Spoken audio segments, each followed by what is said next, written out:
네, 안녕하세요. 반갑습니다. 2025년 찾아가는 학부모 교육 청소년 정서성장 토크 콘서트에 오신 여러분을 진심으로 환영합니다. 저는 오늘 청정콘의 진행을 맡은 아나운서 한보람입니다. 반갑습니다. 안녕하세요. 자, 오늘 청정콘은 교육부에서 주최하고 서울특별시 교육청과 청소년 모바일 상담센터가 주관하는 청정콘으로 진행이 됩니다. 특히 우리 학부모님들과 더욱더 가까이에서 소통하고자 라는 취지를 담아서 청소년 정서성장 토크 콘서트 청정콘이라는 이름으로 개최하게 되었는데요.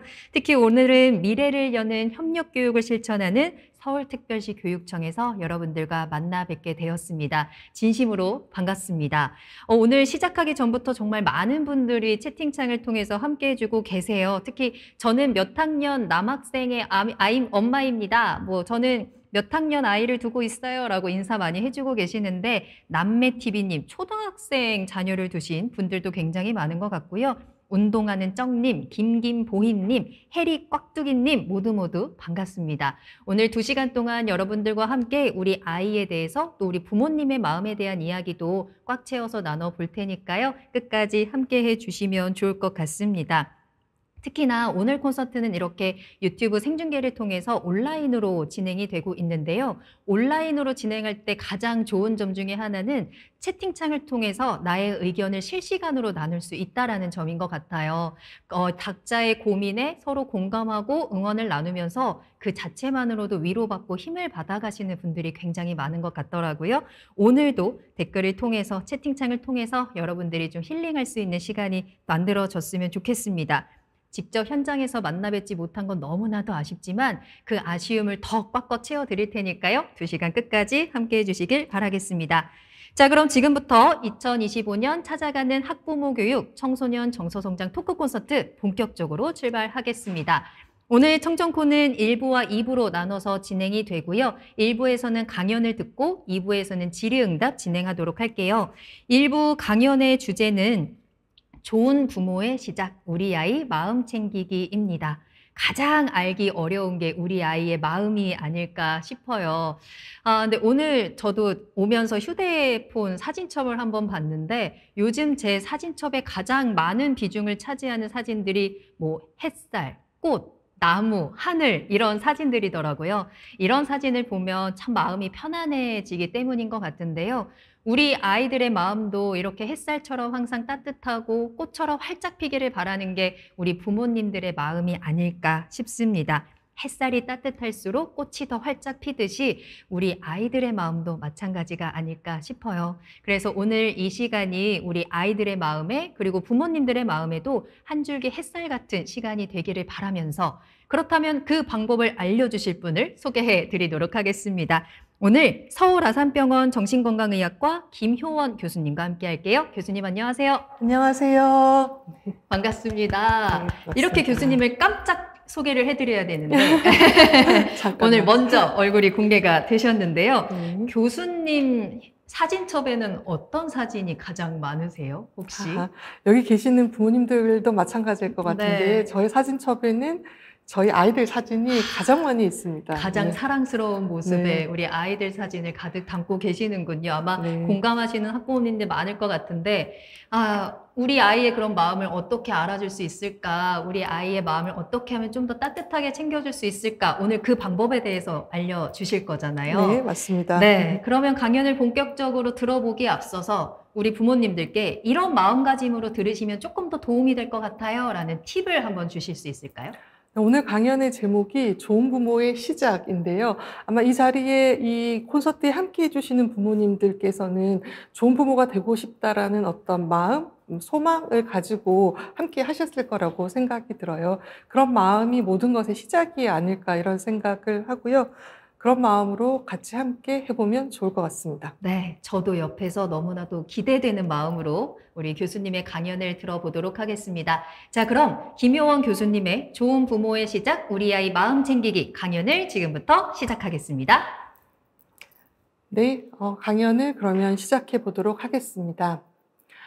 제가 말씀드리려고 하는 내용은 이런 순서인데요. 아이들이 자라면서 우리 부모들이 어떻게 다른 역할을 해야 하는지 하는 것과 관계가 좋아지는 대화법, 감정 다루기, 훈육, 그리고 우리 부모 자신의 마음을 돌보는 그런 것들에 대해서 이야기를 나눠보겠습니다.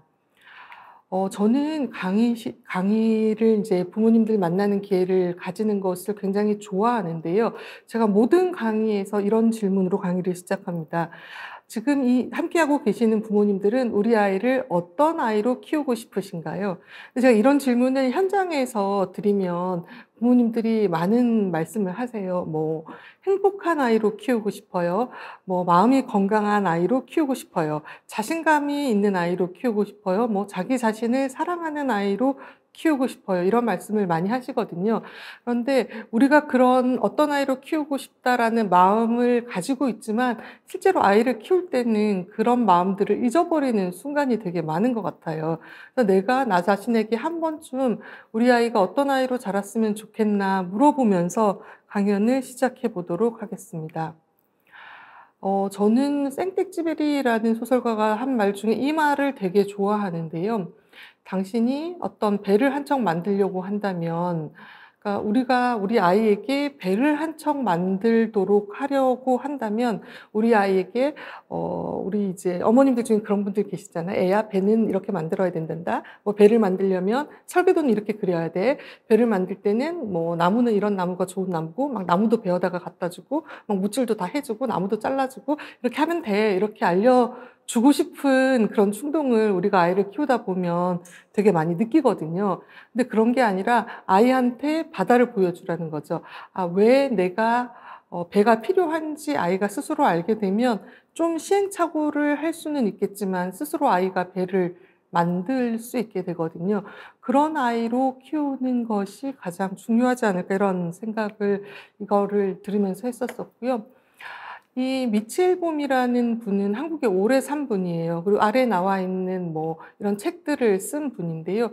이분이 디트로이트 타임즈라는 이제 신문에 그 칼럼을 쓰신 적이 있는데 이게 언제 쓴 거냐면 벌써 한참 됐어요.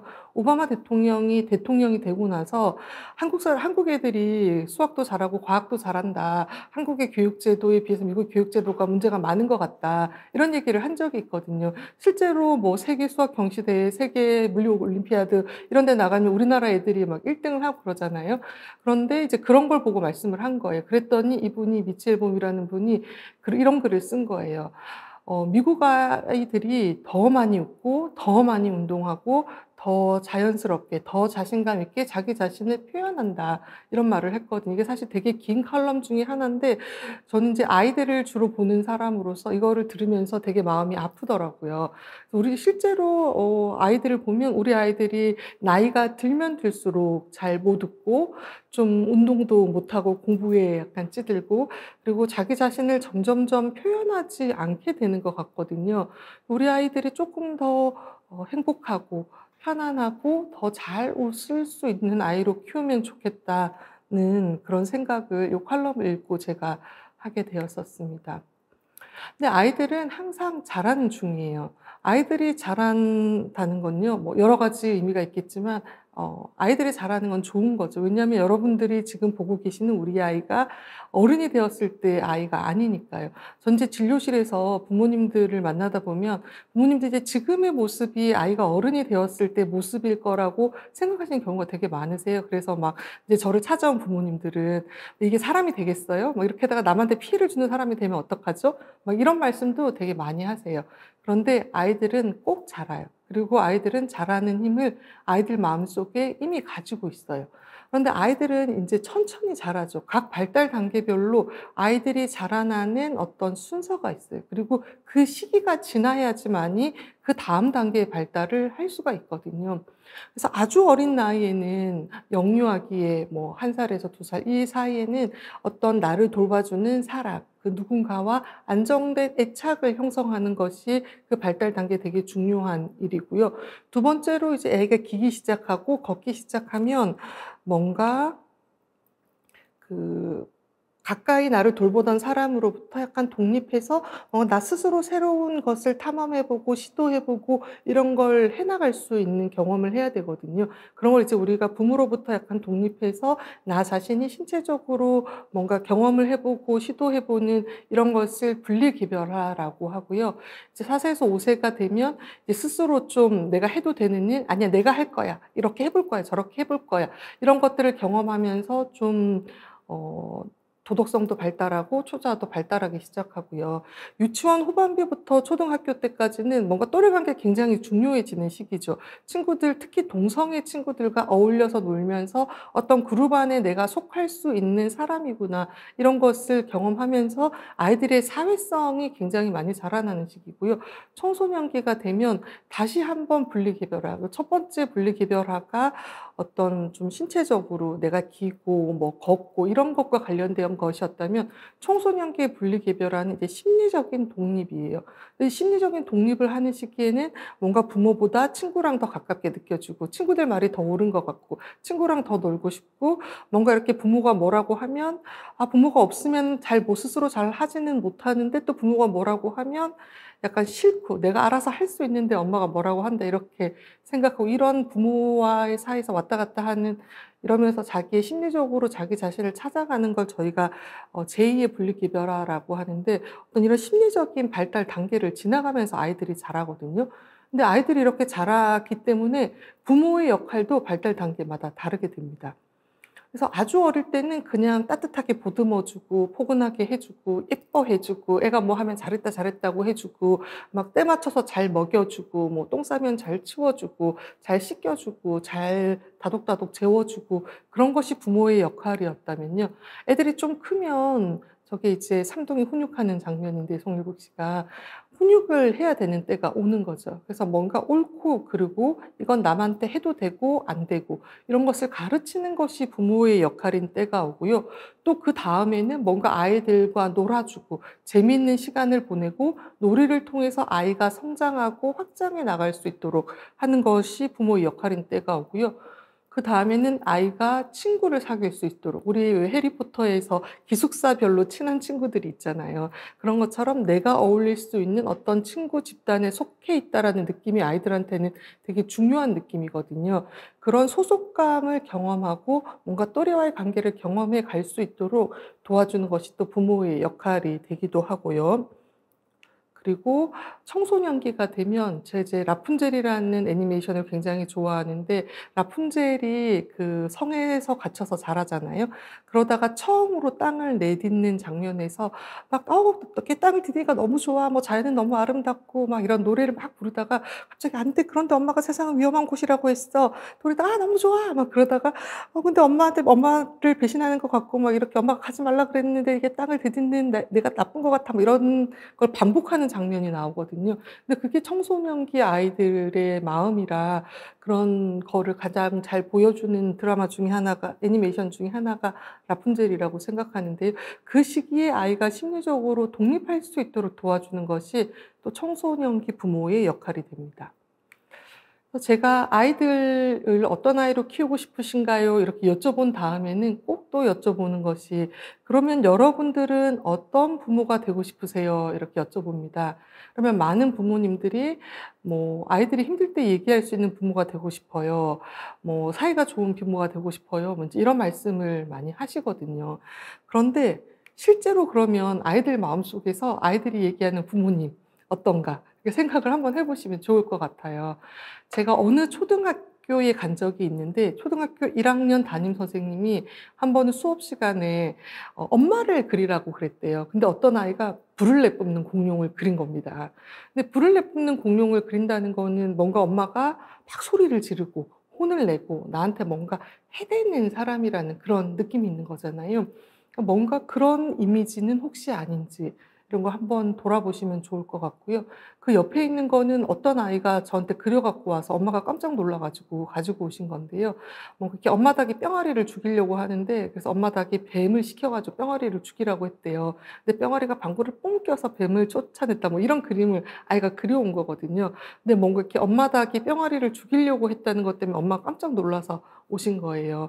근데 아이들 마음속에 부모가 되게 무섭거나 혼내거나 지적하거나 이런 존재인 경우가 종종 있는 거죠.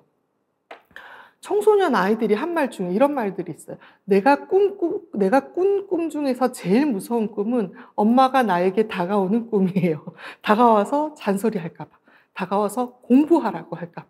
그래서 이제 그런 얘기를 한 아이들도 있었고요. "엄마 잔소리가 제일 무서워요. 어차피 엄마는 내 말을 안 들어요.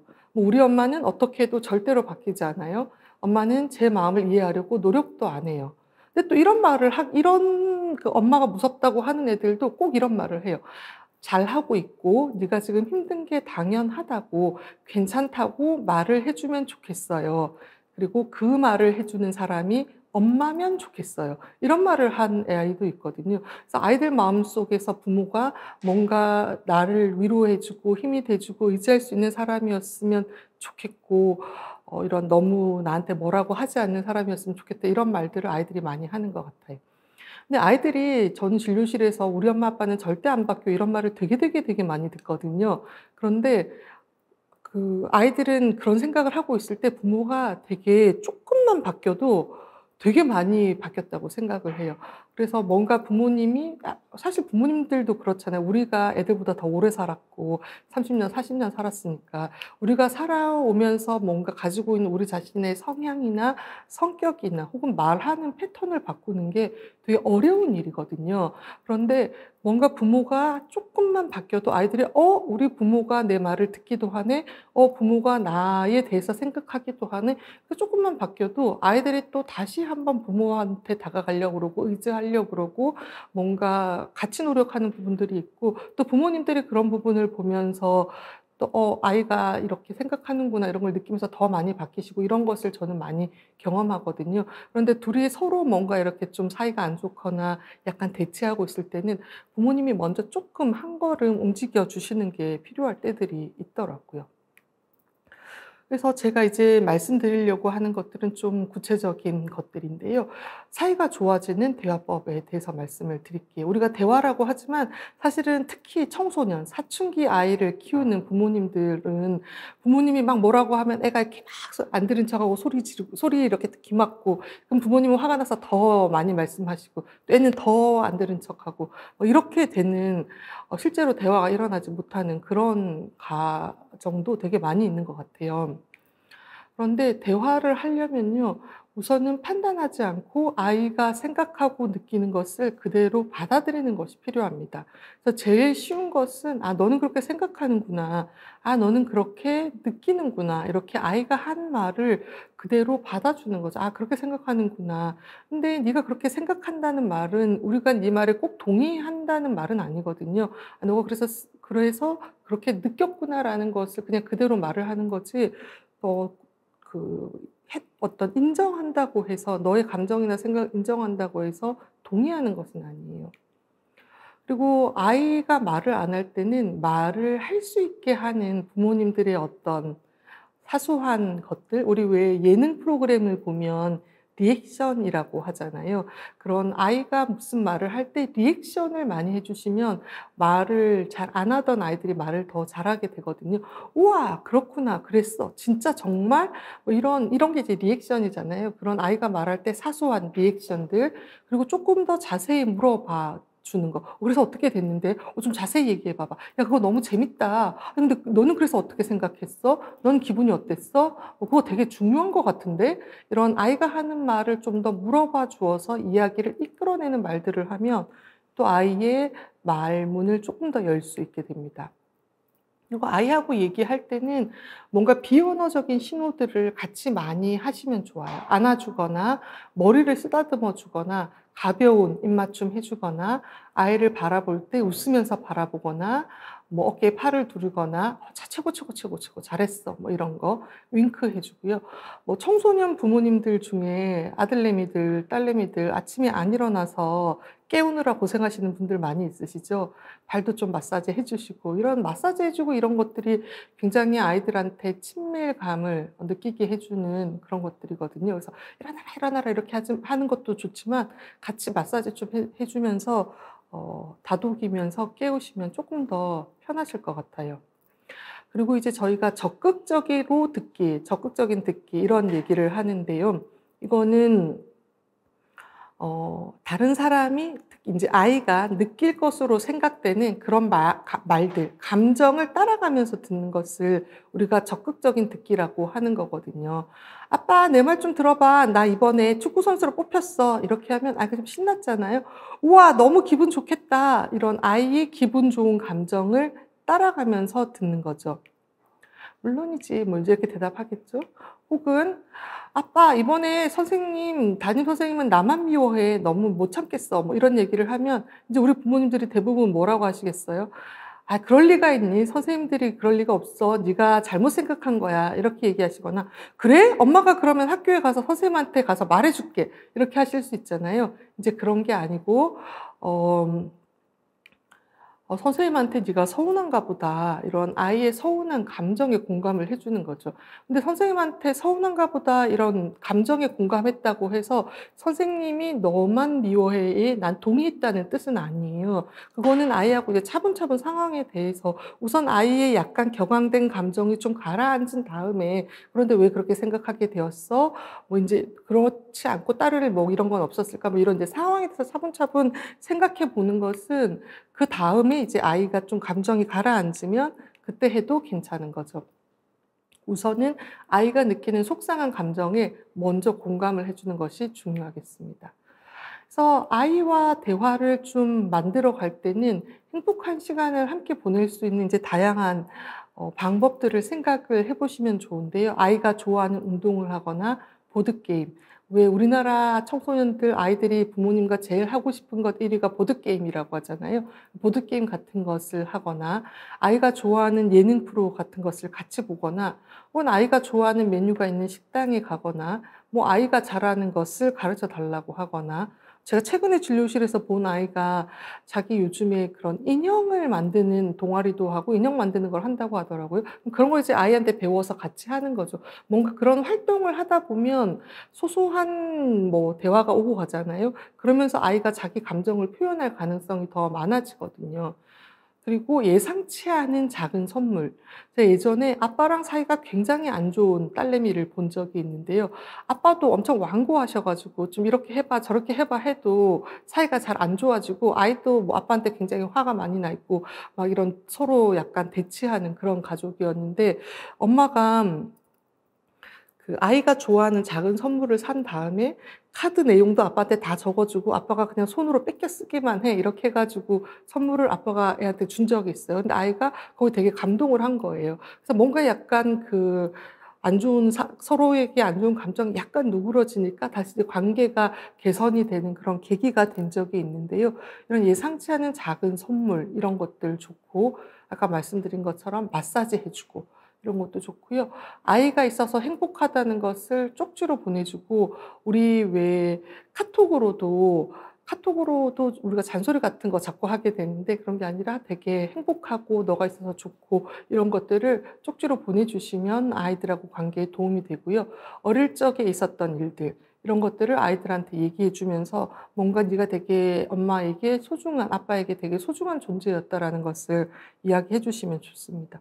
저희 집에서 제가 아이가 둘 인데요. 저희 집 딸내미는 태어나자마자 한 일이 그 아기 낳아서 아기 이렇게 딱 놓잖아요. 제일 먼저 낳자마자 한 일이 똥을 싼 거거든요. 그래서 저희 집 둘째는 태어나자마자 이렇게 손가락을 빠는 그런 사진이 있어요. 그래서 "너는 제일 먼저 태어나자마자 한 일이 손가락을 빤 거고 너는 제일 먼저 태어나자마자 한 일이 똥 싼 거야." 뭐 이런 걸 저희가 놀리면서 이야기하는데 그런 것들이 이제 아이와 함께한 행복하고 소중한 추억이잖아요. 그런 얘기들이 관계를 좋아지게 하는 데 도움이 될 수 있습니다. 그리고 우리나라 사람들은 전반적으로 나의 감정과 남의 감정을 다루는데 모두 좀 익숙하지 않은데요. 감정에 대해서 좀 말로 표현할 수 있게 되면 감정을 좀 더 잘 다룰 수 있게 됩니다. 그래서 제일 중요한 게 감정을 이해하고 읽어주는 건데요. "너 뭐 때문에 그렇게 화가 났어? 너 친구 맨날 맨날 만나잖아." 그렇게 말을 할 수도 있겠지만 그게 아니고 "아 너 실망이 되게 크겠다. 오늘 친구랑 놀려고 약속 다 잡아 놨는데 왜 영어 학원 보충 수업이 오늘 있는 거야. 너무 속상하겠어." 막 이런 좀 아이의 마음을 읽어 주면 아이가 "그러게 말이에요. 왜 하필이면 오늘 수업이 있을까요?" 이러면서 오히려 좀 마음이 풀리고 영어 학원 보충 수업에 갈 가능성이 높겠죠. 그래서 아이의 감정을 따라가는 것이 중요하다는 거고요. 이런 말들이 도움이 많이 "엄청나게 당황했겠구나. 그래서 무척 화가 났겠구나. 와 그래서 선생님이 미웠겠구나. 무척이나 감정이 상했겠구나." 이런 말들이 굉장히 도움이 많이 되고요. 혹시 이제 감정을 정확하게 좀 짚기가 어려울 때는 "너무 힘들겠다." 뭐 "너무 속상하겠다." 이런 말들만으로도 아이들이 굉장히 위로받았다고 느끼기 때문에 그런 이야기들을 많이 해 주시면 좋을 것 같습니다. 그리고 가끔씩 아이들이 말을 할 때 아이들이 뭔가 말하는 주제보다 그 안에 숨어 있는 맥락이 중요한 경우가 있거든요. 어떤 아이가 "왜 엄마는 나한테는 뭐 많이 안 사주고 오빠한테만 이것저것 많이 사주는 거예요." 이렇게 화를 낼 때 부모님들이 이렇게 말하기 쉽잖아요. 안 그래. 안 그래. 엄마는 너랑 오빠랑 똑같이 사랑해." 이렇게 "똑같이 좋아해." 이렇게 말하고 또 "사주고 있어." 이렇게 말할 수도 있고 "미안해. 앞으로 똑같이 사줄게." 이럴 수도 있고 "오빠는 나이가 더 많으니까 필요한 게 더 많아서 그렇지." 이렇게 말을 할 수도 있잖아요. 근데 인제 아이는 뭘 사주는 것의 크고 작음보다는 사실은 '오빠를 더 사랑해서 많이 사주는 게 아닐까.' 이런 마음이 있을 수도 있으니까 그런 마음을 읽어 주라는 거죠. 엄마가 오빠한테만 선물을 더 많이 사주니까 오빠를 더 사랑하는 거 아닌가 싶어서 너가 속상했구나. 걱정이 되었구나.' 이런 마음을 읽어 주라는 거죠. 그래서 우리가 그 감정을 표현하는 말을 많이 안 쓰기 때문에 그런 단어들을 잘 모르는 경우가 있거든요. 그런데 이런 감정을 표현해 주는 단어들을 많이 알면 도움이 되게 많이 돼요. "너무 속상하겠어." 뭐 "억울하겠어." "미안했겠어." 뭐 "죄책감이 들었겠어." 뭐 "배신감이 들었겠어." 뭐 이런 여러 가지 감정과 관련된 단어들을 부모님들이 많이 알고 계시면 좋습니다. 우리가 감정을 우리 아이들 중에 요즘에 점점 감정을 폭발하는 아이들이 많잖아요. 근데 폭발을 하지 않고 감정을 내가 잘 다루려면요. 감정을 말로 표현해야 돼요. 감정에 우리가 가진 감정에 이름을 붙이고 그거를 말로 풀어낼 수 있게 되면요. 감정의 크기가 줄어들어요. '아 너는 친구를 도와주려고 한 건데 친구가 잘 모르고 너한테 화를 내서 너무 억울했겠다.' 이렇게 말로 표현할 수 있게 되면 아이가 먼저 이렇게 감정을 말로 표현하기는 어려우니까 부모나 주변에 있는 어른들이 그런 감정을 말로 읽어 주게 되면 우선 아이의 감정이 막 격앙되고 폭발하려고 했던 게 많이 내려가요. 그래서 감정을 우선 좀 말로 풀어 주는 게 좋고 그리고 이거를 주변 사람들이 많이 읽어 주면 아이들이 이걸 배우거든요. 그래서 '내 감정을 말로 표현할 수 있구나. 아 내가 왜 화가 났는지 내가 뭐 때문에 속상한지 말로 표현하면 다른 사람들이 알아주는구나. 아 내 감정을 내가 컨트롤할 수 있구나.' 이런 느낌을 아이들이 가지게 되면 폭발하는 게 현저히 줄어들거든요. 그래서 감정은 말로 표현하는 게 되게 중요합니다. 그리고 이제 제일 중요한 게 우리가 공감 이런 말을 많이 하잖아요. 공감이라는 건 누구라도 너와 같은 상황이면 지금 너처럼 느끼는 게 당연해. 누구라도 너처럼 느꼈을 거야. 그런 게 공감이거든요. 친구가 넌 친구랑 같이 놀려고 뭐 다른 학원 수업도 빼고 뭐 하고 이렇게 했는데 친구가 놀기로 약속해 놓고 그냥 가 버리면 누구라도 서운할 것 같아. 이렇게 이제 아이가 느끼는 감정에 그게 당연하고 그럴 수 있다라고 이야기를 해 주는 거죠. 근데 감정에 공감해 준다고 해서 뭐 예를 들면 그 자리에서 네가 친구가 갔는데 친구한테 뭐 소리를 지른다거나 폭발한다거나 그게 된다는 뜻은 아니에요. 그냥 "너의 속상한 감정이 그럴 수도 있겠어."라고 말을 해 주는 거죠. 공감을 한다고 해서 훈육을 못 하는 게 아니라 훈육은 같이 할 수 있다는 그런 말씀을 드리는 겁니다. 저는 훈육이 되게 중요하다고 생각을 하거든요. 제가 어떤 그런 질문을 받은 적이 있는데 "아이가 몇 살 때부터 훈육을 할 수 있나요?" 이런 질문을 받은 적이 있는데 훈육은 정말 거의 끝난 아기 때부터 할 수 있거든요. 제가 이제 저는 애들이 다 커 가지고 큰애만 있고 조그마한 애가 없으니까 가끔 이제 인스타그램이나 유튜브에서 조그마한 애기들 영상을 볼 때가 있는데요. 어떤 영상에서 이렇게 막 이제 막 앉는 한 10개월 뭐 이런 정도 된 조그만한 볼이 이렇게 포실포실한 남자아이인데 엄마가 얘한테 "이놈!" 이렇게 하니까 얘가 삐죽삐죽삐죽 하더니 "잉." 하고 울더라고요. 그러니까 그런 뭔가 부모가 이놈 하면은 뭔가 이게 이놈이 혼내는 건지 아는 나이 있잖아요. 그때 이미 훈육은 할 수 있는 거예요. 애기들이 엄마 젖을 빨다가 젖꼭지를 꽉 깨물었을 때 엄마가 "아야. 아파." 이렇게 말을 할 수 있잖아요. 그거 자체가 '아 네가 하는 행동이 다른 사람을 아프게 할 수 있어.' 이런 거를 알려주는 거고 아이의 행동의 의미를 알려주고 그리고 해서는 안 되는 행동이라는 걸 알려주는 거라서 아주 어린 나이에부터 거의 태어나자마자부터 훈육은 할 수 있다고 생각을 하고 해야 된다고 생각을 합니다. 그래서 가끔 인제 요즘에는 그런 부모님들이 있으세요. 뭔가 아이가 원하는 것을 다 해 주는 것이 좋은 양육이다. 그렇게 생각하는 부모님들이 있는데 저는 그렇게 생각하지는 않거든요. 다 해 주는 것은 가능하지도 않고 다 할 수도 없어요. 그리고 너무 아이가 원하는 것을 다 해 주면 아이가 이제 버릇이 없는 아이로 자라기도 하고 뭔가 인생에서 어떤 좌절이 되는 순간을 겪을 때 그거를 다시 이제 겪기 힘들어할 수도 있는 거죠. 제가 예전에 봤었던 아이 중에 한 명은 얘가 초등학교 들어가기 전에 그러니까 아주 어렸을 때 아기가 아팠던 거예요. 콩팥이 안 좋았었던 아기여 가지고 근데 엄마가 이제 얘가 처음에 태어나고 얼마 안 됐을 때 "얘가 죽을지도 몰라." 이런 얘기를 들은 거예요. 그래서 얼마나 살지 모르니까 얘를 너무 뭐라 그럴까요?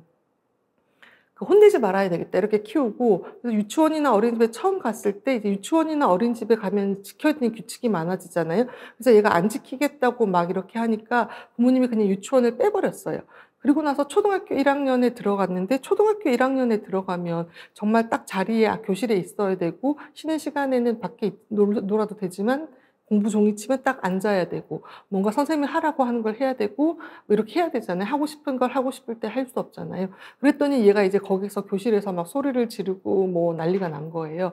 그러니까 그런 식으로 뭔가 이렇게 안 되는 것은 안 되는 거라는 걸 아주 어릴 때부터 가르쳐 줘야 사회생활을 이제 할 수 있게 되는 그 뭔가 학교와 같은 어떤 사회생활을 할 수 있게 되는 거죠. 그래서 그 친구는 뭐 그 소리 지르고 울기 시작해서 뭐 아파트에서 계속 밤새 울어 가지고 뭐 저녁에 막 너무 큰 소리로 우니까 경찰에 신고가 된 거예요. 그래서 그 부모님이 걔 원래 콩팥이 안 좋아서 아산병원에 다니던 아이인데 새벽 2 시에 아산병원에 와 가지고 그냥 막무가내로 앉아서 어린이병원에서 기다렸다는 거예요. 그래서 콩팥 담당하시던 선생님이 저한테 "얘가 너무 안 좋은데 그냥 오늘 급하게 봐 주면 안 되겠냐."고 막 전화를 하셔 가지고 "그럼 보내 주세요 선생님." 이렇게 했는데 애가 멀리서부터 우는데 막 큰 소리로 소리 지르면서 우는 소리가 점점 저에게 가까워지는 그렇더라고요. 그래서 걔는 너무 심해서 제가 입원을 시켰는데 진짜 입원을 아이가 초등학교 1 학년 아이를 엄마랑 같이 입원해서 제가 한 일은 엄마가 얘한테 단호하게 대하도록 얘가 공격적인 행동이나 뭔가 남한테 피해를 주는 행동을 하면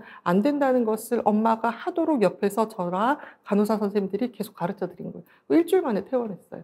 그래서 뭔가 적절한 훈육은 아이는 어차피 규칙을 지키는 사회에서 살아야 되고 자기 뜻대로 안 되는 것을 경험하면서 살아야 되기 때문에 적절한 훈육은 꼭 필요하다. 이런 말씀을 드리고 싶고요. 특히 이제 제일 중요한 거 절대 해야 되는 거 지켜야 되는 거 아시죠 어머님들? 스마트폰. 스마트폰 너무너무 중요하고요.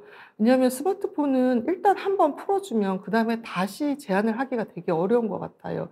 그래서 제가 늘 강조하는데 스마트폰은 가능한 늦게 사 주는 게 제일 좋습니다.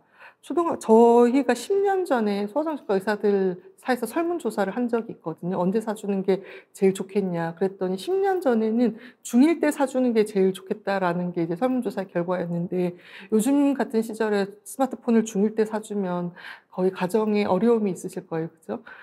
그래서 저거 이제 제일 많이 말씀드리는 건 우리 반에서 우리 아이가 10명 중에 한 6 번째에서 7 번째 정도 사주면 좋겠다 이렇게 말씀을 드리는데 스마트폰을 사주기 전에는 미리 항상 꼭 어떻게 스마트폰을 쓸 건지에 대한 약속이 있어야 되고요. 약속을 못 지키면 어떻게 할 건지에 대한 것도 꼭 정해야 되고요. 아이들이 어리면 어릴수록 뭐 인제 청소년기가 되면 좀 뚫긴 하지만 그래도 스마트폰을 컨트롤하는 앱 같은 것들을 꼭 이용을 하시기를 권해 드립니다. 그래서 스마트폰 같은 거는 처음부터 굉장히 단호하게 제한을 해야 되고 또 인제 가끔씩 그런데 청소년들 부모님들 중에서는 스마트폰 때문에 아이가 문제가 생기니까 한번 뭐 아이가 사용 시간을 어기면 막 한 달씩 금지하고 이런 분들도 있거든요.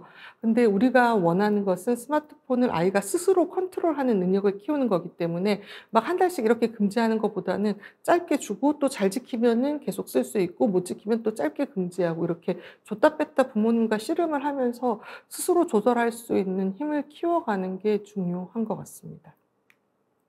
그래서 계속 말씀드리지만 단호하고 일관된 훈육은 꼭 필요하고요. 저는 단호하다는 말은 소리를 지르거나 화를 내거나 이런 게 아니라 끝까지 안 들어주는 거라고 생각을 하거든요. 그래서 끝까지 한번 정한 것은 지킨다. 그런 게 필요한 거고요. 그리고 화를 내거나 소리를 지르면 안 돼요.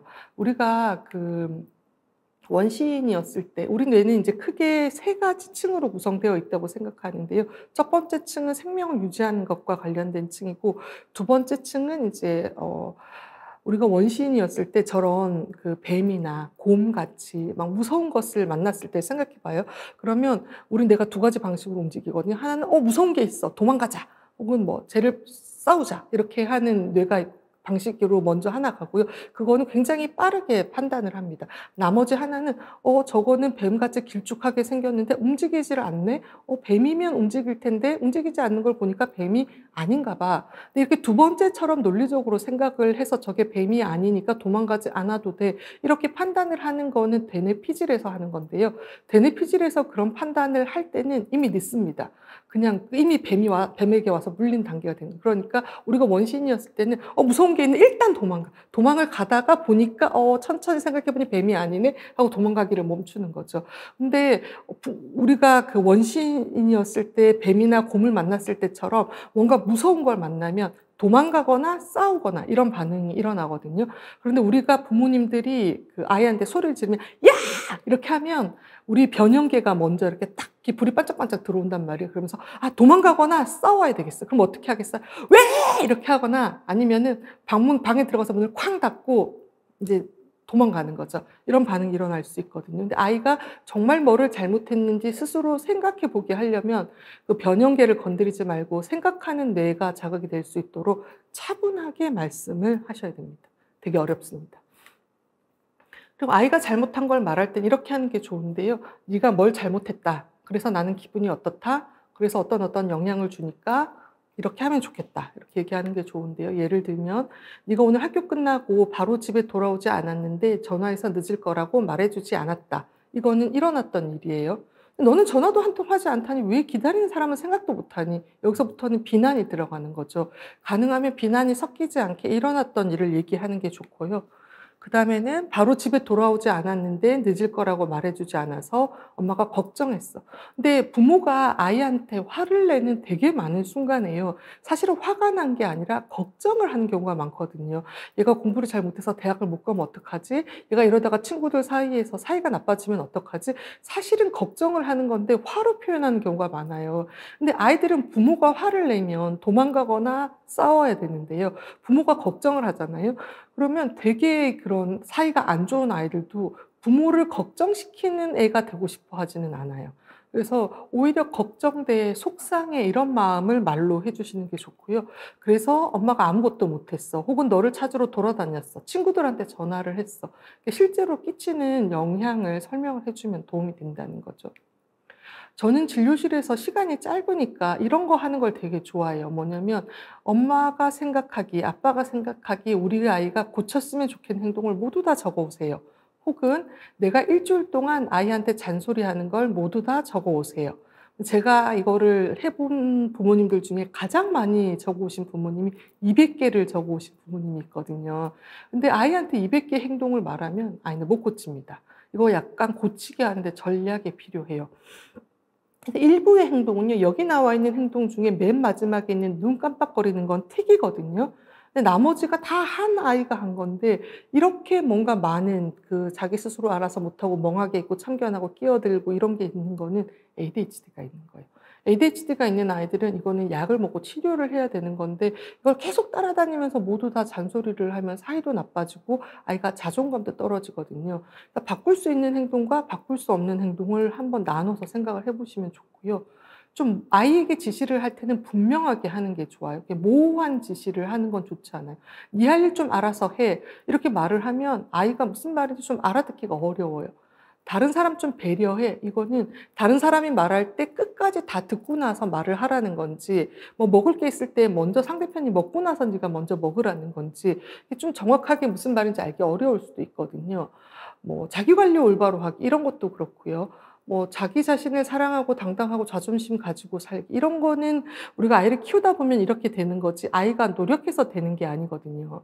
제일 마지막에 있는 정상적인 아이처럼 생활하기 이런 걸 적어 온 부모님이 있었는데, 이런 말을 아이에게 실제로 한다면 이건 약간 "너는 정상적인 아이가 아니야."라는 비난으로 느껴질 수 있거든요. 그래서 이런 말들은 좋은 지시가 아니고요. 그리고 "정리정돈 잘하기." "정리정돈 좀 잘해." 이렇게 말하는 거는 되게 뭐라 그럴까 분명한 말 같잖아요. 그런데 사실은 여기에는 뭐 "갔다 오면 교복을 옷에 걸어." 아니면 "책가방 좀 장 정리해." 아니면 뭐 "먹은 그릇은 개수대에 갖다 놔." 이런 여러 가지 의미를 표현할 수 있어서 좀 그중에서 내가 원하는 게 무엇인지 좀 더 명확한 행동으로 나눠서 설명을 해 주시면 더 좋습니다. 그리고 아이가 고쳤으면 좋겠는 행동이 여러 개 있을 때 아이는 한꺼번에 되게 많은 행동을 바꿀 수는 없거든요. 그래서 우선적으로 더 많이 말을 해야 하는 행동과 좀 나중에 고칠 행동을 정하는 게 좋아요. 예를 들어서 동생 때리지 않기, 할머니, 할아버지한테 소리 지르지 않기 이런 거는 굉장히 빠르게 강력히 고치라고 해야 되는 행동이잖아요. 이런 거는 되게 자세히 얘기를 해야 되지만 좀 이런 문제가 있을 때는 라면 먹지 않기 이런 거는 조금 덜 우선순위가 되는 거죠. 그래서 우선순위를 좀 맞춰서 하면 좋겠고, 그래서 아이들은 대부분 한 번에 한 두세 가지를 집중적으로 얘기하시는 게 좋거든요. 근데 그렇게 하면 아이들이 한두 달 지나면은 고런 행동들이 자연스럽게 몸에 배어요. 그럼 그걸 잘하게 되면 다음번에 또 두세 가지, 또 그다음에 두세 가지 이렇게 해서 차츰차츰 바꿔가는 거고요. 아이들이 저학년일 때는 이번 주에 엄마가 주로 강조하고 있는 행동을 얼마나 잘 지키고 있는지 시각화해서 보여주는 게 도움이 되는데요. 청소년이 되면 이거 되게 싫어해서 그렇게 할 수는 없습니다. 그리고 요즘 아이들은 불안이 높은 아이들이 되게 많거든요. 그러니까 부모님들도 불안이 높으신 부모님들이 되게 많고 아이들도 불안이 높은 경우가 되게 많아요. 그리고 아이들이 하는 부모님들이 되게 싫어하는 행동들 예를 들면 손톱을 뜯는 거 뭐 이런 것들도 불안 때문에 그런 경우가 많고요. 청소년 여자아이를 키우시는 부모님들 중에서는 뭐 남자아이들도 마찬가지지만 요즘에 자해를 하는 아이들도 많은데 이런 것들도 불안이나 우울이나 뭔가 고통스러운 감정들을 어찌해야 될지 몰라서 하는 경우가 많거든요.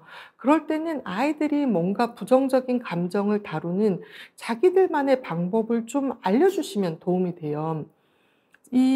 그 영상은 이제 보그코리아라는 유튜브 채널에 작년 12월에 블랙핑크 로제가 인터뷰를 한 거예요. 이게 What's in my bag이라고 해서 그 가방 안에 로제 가방 안에 뭐가 들어있는지 하나씩 꺼내서 보는 거였는데요. 블랙핑크는 굉장히 이렇게 세계적인 그룹임에도 불구하고 로제 가방 안에서 스트레스 볼 두 개가 나옵니다. 로제가 말하기를 뭔가 새 앨범이 나오거나 큰 공연을 할 때 마음이 되게 불안할 때 저 스트레스 볼을 이렇게 만지면은 마음이 편해지고 불안이 좀 내려가면서 집중도 더 잘 된다고 이야기를 했거든요. 그러니까 뭐 그냥 우리 같은 일반인들뿐만 아니라 로제같이 공연을 많이 하고 이런 대중의 관심을 많이 받는 사람들도 불안할 때는 저런 거를 이용한다는 거잖아요. 우리가 손으로 하는 뭔가 반복적인 행동이 불안을 낮추는데 혹은 내가 부정적인 감정을 컨트롤하는 데 도움이 되는 경우가 되게 많거든요.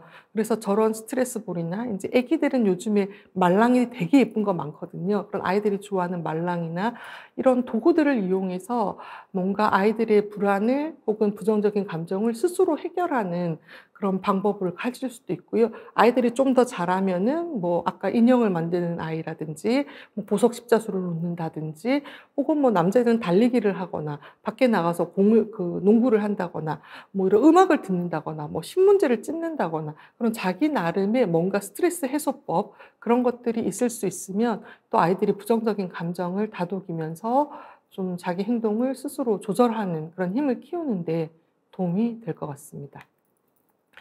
마지막으로 부모님들의 마음을 돌보는 것에 대해서 잠깐 얘기를 하려고 합니다. 이 김승희 시인은 제가 굉장히 좋아하는 시인인데요. 이 시인이 젊었을 때는 되게 뭐 사랑이나 인생이나 존재에 대한 시를 되게 많이 쓰셨어요. 근데 어느 순간 이분이 이런 시를 쓰셨더라고요. 이게 쌍봉낙타라는 시인데, 혜인이와 왕인이가 내 등 뒤에 올라타 있다. 엄마는 낙타. 목이 말라도 몸이 아파도 뜨거운 모래 위로 무거운 짐을 지고도 걸어가야만 한다. 이게 엄마는 힘이 세다, 뭐 이런 거죠. 그러니까 아이들이 내 등 뒤에 올라타 있는 그런 존재인 것처럼, 그래서 힘든데도 우리가 이제 걸어봐야만 하는 그런 게 이제 우리가 부모가 되는 고단함이 아닌가 이런 생각을 했고요. 그래서 제가 이런 얘기를 많이 하는데, 이런 얘기를 제 책에 쓴 적이 있는데요. 아이를 키우는 일은 끊임없이 내려놓는 일이다. 크게 3번 내려놔야 된다. 첫 번째는 우리 아이는 공부를 잘할 줄 알았는데 공부를 잘 못하더라. 두 번째는 공부는 못해도 착할 줄 알았는데 착하지도 않더라. 세 번째는 착하지 않아도 건강할 줄 알았는데 건강하지도 않더라. 근데 이런 아이를 키우는 게 끊임없이 내려놓아 가는 과정이라고 저는 생각을 하고요. 오히려 뭐 아이한테 너무 많은 기대를 가지는 것보다 어느 정도 좀 내려놓는 마음을 가질 때 좀 더 우리 아이가 가진 장점이나 우리가 가지고 있는 예쁜 점, 우리 아이가 혹시 노력하고 있는 것들, 이런 것들을 좀 더 발견할 수 있게 되고, 아이를 키우는 우리 일상에 조금 더 감사할 수 있게 되기 때문에, 좀 아이를 키우면서 너무 많이 기대하는 것보다는 좀 내려놓는 것이 필요하지 않나, 그런 말씀을 드리고 싶고요. 작년에 나왔던 뮤지컬 중에 디어 에반 헨슨이라는 뮤지컬이 있거든요. 제가 이거를 너무너무 좋아 가지고 2번 봤는데요. 첫 번째 그 노래가 나올 때 제가 바로 울었거든요. 이게 두 가족이 나오는데, 한 가족은 아이가 자살로 죽었고 다른 아이는 인제 그 자살 시도를 한 적이 있는 아이예요. 그리고 애가 공황 장애도 있고, 인제 이 에반 헨슨이 그 자살 시도를 한 공황 장애가 있고, 이 아이를 인제 뭐 관련이 되는 그런 아이인데, 이 에반 헨슨의 그 엄마가 아이한테 부르는 노래 중에 So Big So Small이라는 노래가 있는데, 제가 저 노래를 굉장히 좋아했거든요. 그게 무슨 얘기냐면, 애가 4살 때 부모가 이혼을 해요. 그런데 그 아빠가 그 집에 커다란 차가 와서 아빠의 짐을 모두 차에다 싣고서, 그리고 아빠가 떠납니다. 그래서 이제 아빠가 가고 나서 그 큰 집에 남겨진 뭔가 빈자리를 엄마랑 아이랑 느끼는 거죠. 근데 그때 4살짜리 아이가 엄마한테 말을 했다고 해요. "엄마, 또 다시 트럭이 오면 엄마도 나를 버리고 가나요?" 이런 얘기를 했대요. 그때 이제 엄마가 그런 생각을 했대요. '내가 너한테 모든 것을 줄 수 없을 거라는 걸 내가 그때 알았고, 내가 아무리 노력해도 너는 빈자리를 느낄 수밖에 없다고 생각했고, 부모가 된다는 것은 아무리 노력해도 어쩔 수 없는 때가 있는 것이구나.'라는 것을 깨달았다라는 그런 노래를 하거든요. 그러면서 엄마가 덧붙여요. "그런데 우리 집에 더 이상의 트럭은 오지 않아. 엄마는 어디 가지 않을 거야." 인제 이런 얘기를 하거든요. 그래서 저는 부모가 되는 거는 아까 아이들에 대해서도 끊임없이 내려놓는 일이지만, 우리 자신에 대해서도 우리가 완벽한 부모가 될 수 없고 모든 것을 다 할 수 없다라는 것을 좀 내려놓는 그런 과정이지 않나, 이런 생각을 하고요. 그럼에도 불구하고 우리가 아이들 옆에 있어 주고 같이 있어 주고 같이 아이가 겪는 어려운 시간들을 견뎌 주는 것만으로도 굉장히 의미가 있는 일이라고 저는 생각을 합니다. 그래서 부모님들이 저한테 부모는 어떤 부모가 좋은 부모인가요?" 이렇게 물어보면, 저는 부모는 아이가 타고 있는 바다 위에 떠 있는 아이가 타고 있는 배 같은 거라고 얘기를 하거든요. 그래서 배가 튼튼하면 풍랑이 있는 바다에 있어도 아이가 별로 풍랑을 못 느낄 수도 있고요. 배가 막 이렇게 물이 새고 막 삐걱삐걱거리면 아이가 잔잔한 바다에 있어도 어 아이가 어려우면 흔들릴 수 있잖아요, 배가. 그러니 그런 것처럼 뭔가 부모가 좀 단단하고, 부모 자신의 마음이 단단하고 튼튼하고 아이와 함께 잘 견딜 수 있으면, 아이가 이 험난한 세상을 살아가는데 그것만으로도 되게 그러니까 같이 잘 견딜 수 있으면 그것만으로도 되게 큰 의미가 있다는 그런 말씀을 드리고 싶고요.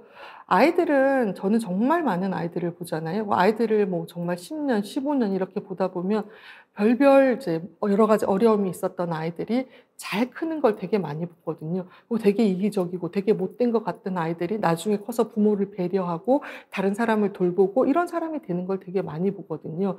그래서 아이들은 스스로 크는 힘이 있다라는 것을 부모님들이 항상 생각하시면 좋겠고요. 우리 아이도 잘 자랄 수 있다라는 것을 믿고 그리고 견디다 보면 좋은 시절이 오실 거다. 이런 말씀을 드리고 싶습니다. 또 제가 꼭 한 가지 더 하고 싶은 말씀은 이건데요. 슬기로운 의사생활이라는 드라마 잘 아시잖아요. 근데 그 드라마에서 제가 제일 좋아하는 말이거든요.